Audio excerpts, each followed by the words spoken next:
Yesu nashimwe, ndabaramukije mu izina rya Yesu. Nizere ko muri amahoro mwese muguwe neza. Imana nyanamahoro yagiriye neza kubana namwe hano mu kiganiro muri hano muri studio z'Impamba TV.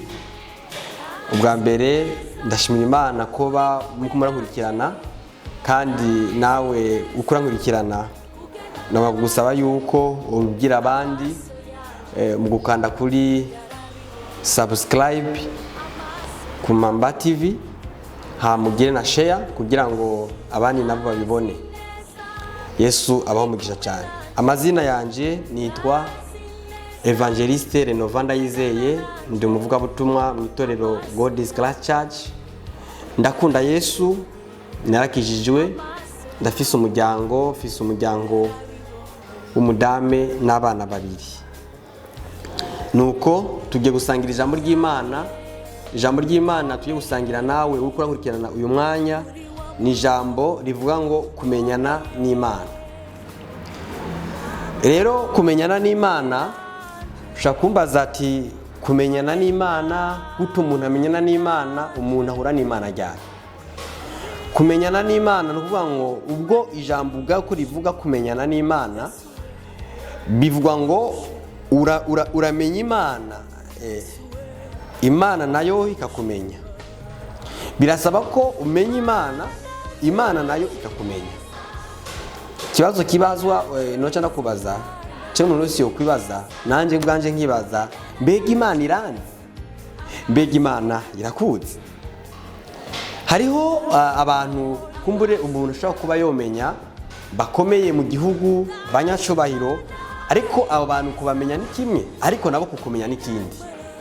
Iyo umuntu umuzi natakuzi ntibihagije, birasaba ko mumenyana. Uramuzi nibyo, uramuvuga izina, mbwa wowe nakuzi. Ni gute n'umuntu mumenyana? Kugira ngo mumenyane birasaba yuko ugire imigenderanire n'uwo muntu, urondera haba, urondera hari, hama mumenyane. Bishobotse mugendane, wamaze kumenya icari nawe akakumenya, akakuvuga izina, ahageze akavuga ati umuntu ndamuzi. Ni ijambo ry'Imana rero turimo gusangira uyu mwanya. Dusome ijambo ry'Imana riri mu gitabo cyo muri Kuvayo, gitabo cya Kuvayo, mu bitabo bitanu byo kwa Mose. Kuvayo igice 33 turava ku murongo wa 12. Umutwe w'amajambo uvuga ngo Mose yerekwa ubwiza bw'Uhoraho. Maze Mose abwira Uhoraho ati, raba wambariye ngo ndugane abo bantu, ariko ntiwamenyesheje uwo dutumanye. Yamara waravuze uti ndakuzi izina, kandi wagiriwe ubuntu imbere yanje. None rero ndakwinginze, asanga waragiriwe ubuntu imbere yawe, koko nunyereke imigendere yawe, kugira ngo nkumenye, mbone kurushiriza kugirirwa ubuntu imbere yawe, kandi wibuke yuko iryo hanga ari ryawe.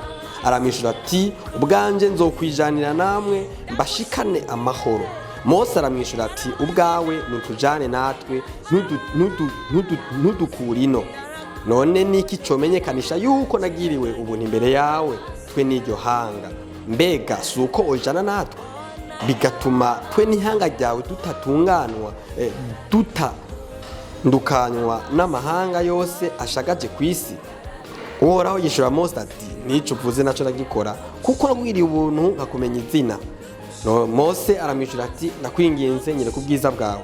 Uhoraho aramwishura ati, ukugira neza kwanje kose nzogucisha imbere yawe, nivuge mu izina ko nduhoraho ndi imbere yawe, kandi nzogirira ubuntu uwo nzobugirira, ngirire n'ikigongwe uwo nzokwigirira. Amen. Yesu ashimwe cyane. Aha Mose rero yagiriwe ubuntu, amenyana n'Imana. Icambere Mose Imana yaramutoranije, Mose agirirwa ubu ibakwe, arondera Imana nayo iramumenya. Birasaba ko nimba hariho ukumenyana n'Imana ku buryo bubiri. Hari uburyo Imana ikurondera ubwayo, ikurondera wewe, n'ubundi buryo wewe urondera Imana. Mu gihe Imana ikurondera, ni ngombwa irakurondera maze ikakurobanura, ikagutoranya, ikaguhamagara, maze ukagendana n'Imana. N'igihe wewe urondera Imana, maze kurondera Imana ukifuza kumenyana n'Imana, abantu benshi barifuza kumenywa n'abantu, barifuza kumenyekana, barifuza gushika kure, barifuza kugira ibyubahiro, ariko mwene bya tukurankurikirana banza urondere kumenyana n'Imana. Kumenyana n'Imana ni ibintu by'igiciro kinini cyane. Kumenya ko Imana ikuzi izina, kumenya ko izina ryawe Imana irizi, ni ibintu by'igiciro kinini cyane. Mbega Imana ikumenya ryari? Mbega Imana ikumenya gute? Ubwa mbere kugira ngo Imana ikumenye birasaba ko wewe ubanza ukamenya iyo Mana, ukabanza ukamenya ati iyo Mana muri kumwe niyihe, ukayikorako, ukayibamwo, ikumva ukayibamwo, ikabyumva ko yirimo. Imana ikabimenya ko yirimo. Bimenyekana gute? Biramenyekana mu bikorwa byawe, mu myifato, mu ngeso zawe, mu byo ukora mu buzima bwa misi yose, bantu bakabona ko ujya muntu yamenyanye n'Imana. Kuko iyo umuntu amaze kumenyana n'Imana, agendana n'Imana, agakora ibyo Imana igomba. Reka dusome ijambo ry'Imana gato, icete cya Mariko igice cya 5 ku murongo wa 25. Tuza kubona umuntu yakoze kuri Yesu naramenya akamukozeko. Yesu akiza umugore agwaye ubutinyanka, kandi umugore agwaye ubutinyanka yarabimara imyaka 12, yababajwe cyane n'abavuzi benshi, bamumarisha ibintu vyiwe byose abitangamwe ingemu, ntihagira ico bamumarira, mbere aruciza kugwara. Yumvise ibya Yesu araza, aca hagati y'ishengero, amuturuka inyuma, akora ku mpuzu ziwe. Yari yibwiye ati niyo nokora ku mpuzu ziwe gusa nokira. Uwo mwanya isoko y'amaraso irakama, amenya mu muri we yuko akize ico cago. Ako kanya Yesu yumva muri we ubushobozi bumuvamwo, ahindukira abandana n'ishengero, arababaza ati ninde akoze ku mpuzu zanje? Abigishwa biwe baramisha ati ubona abantu bakora kugunda barakubanda, nawe ukagira ati ninde akozeko? Abegera abeyaguzamwe amaso ngo abone umukozeko. Uwo mugore aratinya, ahinda agashitsi kuko azi kimubayeko, araza mwikubita imbere, amubarira ukuri kose. Mana nishimwe cyane. Shara kubwire uko urankurikirana kumenyana n'Imana. Ari ikintu ugomba kumenya, kugendana n'Imana, kwitwa umwana w'Imana, kuba umukristo, kwitwa umuntu yakijijwe, yakiriye Yesu, nibisigura ko Yesu Kristo akuzi. Ahantu Yesu yari karagendagenda, kandi yari kumwe n'ishengero ryinshi rimukikije. Bariko baramubanda, bariko baramugunda, bamukorako, bamwikumbagazako. Mugabo hariho umugore umwe yaramenye ibanga, aravuga ati jewe naho nokora ku buyonga bw'impuzu za Yesu nokira. Bisigura iki? Birasaba yuko umenya ubushobozi bwa Yesu Kristo. Nibyo koko warakijijwe, none ubushobozi bwa Yesu Kristo buragukorako. Yesu arazi ko muri kumwe, arazi ko wakijijwe. Hari ibintu byahindutse muri wowe. Amen, amen. Birasaba yuko rero Yesu umukorako, nawe akamenya ko umukozeko. Birasaba kumenya Imana, nayo ikakumenya. Birasaba ko Imana ikumenya izina.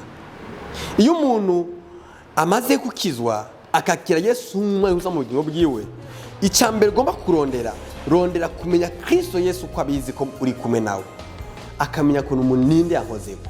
Uyu mukenyezi yagira ibibakwe, ni benshi be kumena Yesu. Mwene data, ni benshi bari kuri Yesu, ni benshi bavuga Yesu, ariko ni bande Yesu ati ko bari kumwe nawe? Ni bake. Birasaba rero yuko umenya ko Yesu abizi ko muri kumwe. Kugira ngo Yesu akumenye bigenda gute? Bivana n'ibikorwa byawe. Dutanga akarorero gato mu gihugu. Kugira ngo perezida akumenye izina, perezida akumenye ntapfa kukumenya uko nyene, arakumenya kuko ufise ibikorwa, urafise ibyo wakoze, urafise amateka meza mu gihugu, urafise ukuntu uzwi, urafise ukuntu witangiye igihugu, urafise ukuntu ubonekana. Hari ibikorwa ukora bigaragaza ko perezida ashobora kukumenya izina. Perezida ntapfa kukumenya uko nyene gusa. Mu buryo bw'impemu, Imana cyangwa Kristo Yesu, Imana ntabwo ipfa kukumenya uko. Kugira ngo Yesu akumenye, aragomba kumenya ati uyu muntu yakoze iki, none we wakoze iki cyo tuma Yesu Kristo akumenya. Witwara gute, urinde, ukora gute. Kugira ngo Yesu akumenye izina, amenye ko uri kumwe nawe, amenye ko umuhamagara akabyumva, birasaba yuko bivana n'ibikorwa byawe, biravana n'ibyo wama, biravana n'uko ukora, biravana n'ibikorwa byawe. mwene neza turanyumviriza, Yesu arakuzi izina, Yesu arazi aho ubaye, Yesu arazi abo mubana, Yesu arazi ibyo ukora, Yesu arazi aho uryama, Yesu arazi uko wambara, Yesu arakuzi. Birasaba kumenya ati mbega none Yesu aranzi, nimba ndamuzi, nimba n'umwana w'Imana, izina ryanje ararizi. Kumenyana n'Imana rero n'ivy'igiciro. Kumenyana n'Imana ni ukuvuga ngo birasaba ko umenya Imana, Imana ikakumenya. Hari itandukaniro ryo kumenyana n'Imana, ryo kumenywa n'Imana no kumenywa n'abana b'abantu. Abantu bashaka kwihenda bakavuga ko uri umuntu w'Imana, bakakwihenda ko bakavuga ko ukijijwe, uri umuntu yakijijwe, kumbe utakijijwe. Baravuga ko wakijijwe, bakavuga ati urya muntu n'umukozi w'Imana, n'umupasiteri, n'umuvugabutumwa. Atari ibyo. Kumenywa n'abantu ni kimwe. Rondera kumenyana n'Imana, rondera ko Imana ikumenya, rondera ko Imana ikumenya, ikumenya izina. Imana ikumenye mu izina, Imana mugendane, maze bizogenda neza, uzobona umugisha, uzogira iganza ciza mu byo uzokora byose, kandi urumwe mu bazora ubwami bw'Imana. Inzamba nivuga uzota ubwami bw'Imana. Nawe wova muri umubiri, inzamba itavuze ufasha kuza, kuko Imana mwamaze kumenyana, izoguhamagara mu izina ati ngo mwana wanje, kuko Imana murazinanye, mwaramenyanye, irakuzi, urayizi, nayo irakuzi. Nduwiwe nawe nduwanje, nuwanje. Niko Kristo Yesu avuze ati intamba zanje ndazizi, izanje ziranze, nanje ndazizi. Birasaba rero uko Yesu Kristo akumenya, wewe wumvise ijambo ry'Imana, Yesu aguha umugisha, mwarahezagiwe, Imana ibahezagire kandi ikomeze kuba umugisha. Wakire kumenyana n'Imana, wakire kumenywa n'Imana, wakire ko Imana ikumenya izina, wakire ko Imana ikumenya izina, maze cyose icyo ugomba cyose ikore, kuko ikuzi izina nk'uko Mose yamenywe n'Imana. Murakoze cyane, Imana ibahezagire. Amen.